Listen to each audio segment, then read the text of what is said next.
జంతువుల అవయవాలను ఉపయోగించి మనుషుల ప్రాణాలు కాపాడే ప్రయత్నాల్లో భాగంగా మరో కీలక ముందడుగు పడింది. అమెరికాలో ఓ రోగికి వైద్యులు విజయవంతంగా పంది కిడ్నీని అమర్చారు. న్యూ హ్యాంప్షైర్లో 54 ఏళ్ల వ్యక్తికి కిడ్నీ మార్పిడి ఆపరేషన్ను విజయవంతంగా నిర్వహించినట్లు మసాచుసెట్స్ జనరల్ హాస్పిటల్ వైద్యులు తెలిపారు. ఇప్పుడు అతడి ఆరోగ్యం నిలకడగా ఉందని వెల్లడించారు.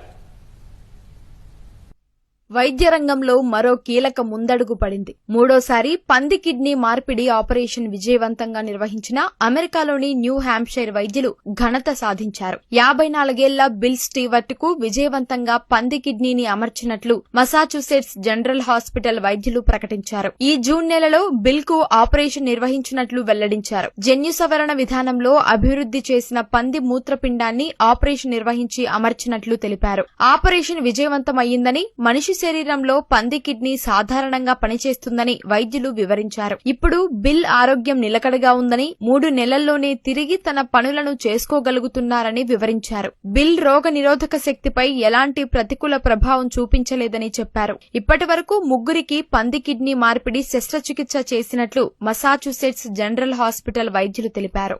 ఈ ఆపరేషన్ లో కిడ్నీని ముందుగా పంది నుంచి సేకరించారు. దీన్ని జన్యుపరంగా మానవ శరీరానికి అనుకూలంగా మార్చేందుకు ఈజెనెసిస్ బయో అనే సంస్థ జన్యు ప్రక్రియను పూర్తి చేసింది. తర్వాత శస్త్రచికిత్స ద్వారా రోగికి పంది కిడ్నీని వైద్యులు అమర్చారు. ఆపరేషన్ ముగిసిన అనంతరం 3 నెలల పాటు రోగిని పర్యవేక్షించారు. ఆరోగ్య నిలకడ అవ్వగానే అతడిని డిశ్చార్జ్ చేశారు. ప్రపంచవ్యాప్తంగా మూత్రపిండాల వైఫల్యంతో బాధపడుతున్న మిలియన్ల మంది రోగుల జీవితాలను మార్చడానికి జీనోమ్ ఇంజనీరింగ్ సామర్థ్యం ఉపయోగపడుతుందని వైద్యులు వివరించారు.